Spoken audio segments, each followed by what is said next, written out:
sibuyas. Isa muna tayo ng sibuyas sa mainit na mantika. Tapos na ang kasal.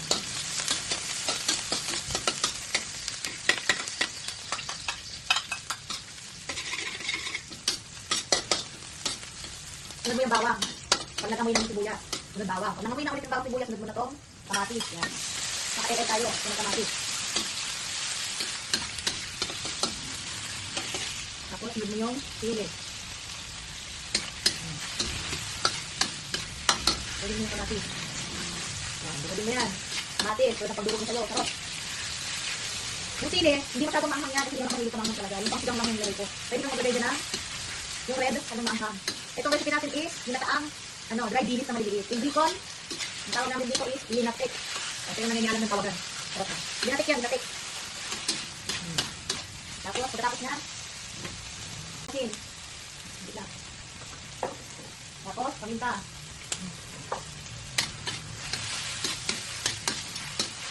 Yan, pag okay na yan. Kaya natin yung bilis. Bilis yan. Bukin natin.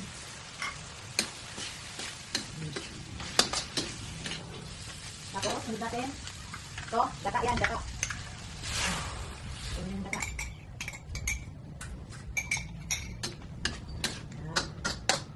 Pakamantikain lang natin ito. Send lang natin pakuluan.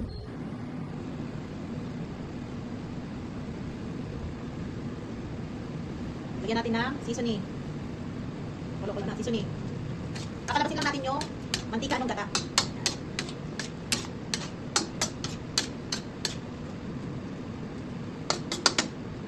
Yan. Babalabasin lang natin yung mantika ng gata.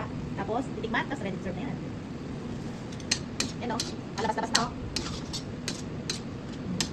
Alabas-labas na o.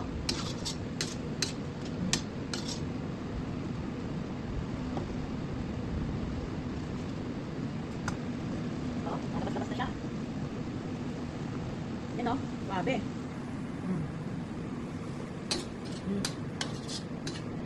Okay na to. Okay na to.